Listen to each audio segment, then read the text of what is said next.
Dans le cadre du mois de l'histoire des Noirs, la fondatrice de Franco-Caraïbes, Anya Ursulé, ainsi que la blogueuse Catherine Emmanuelle Delille se sont associées pour organiser le 14 février dernier une journée spéciale en l'honneur des femmes sans enfants. En fait, c'est que Anya et moi, on s'est rencontrés dans un cours de lancement d'entreprise. Évidemment, je parlais beaucoup de mon projet de rallier les femmes sans enfants. Et malgré le fait qu'Anya soit mère, elle s'est sentie touchée par mon implication, par mon travail, par mes objectifs. Et elle a eu envie de me donner un coup de pouce à rendre ces femmes plus visibles dans la société québécoise. Et puis au fur et à mesure, on a commencé à se parler, puis je me suis rendu compte que j'avais moi aussi des femmes sans enfants autour de moi.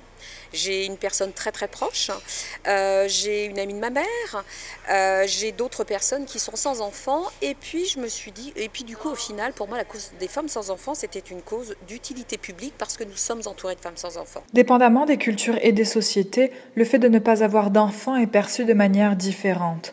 Explication. Joyeux parce que dans la culture noire, le fait d'avoir un enfant c'est vraiment important. Les Noirs, en fait, généralement, dans la culture noire, on considère qu'avoir un enfant, c'est une sorte de richesse. L'événement aura accueilli plusieurs participantes d'ici et d'ailleurs pour parler d'un sujet qui reste encore très tabou. Ça reste une cause encore plus taboue, la non-maternité chez les personnes de la France ultramarine comme dans les sociétés africaines. La femme est avant tout une mère.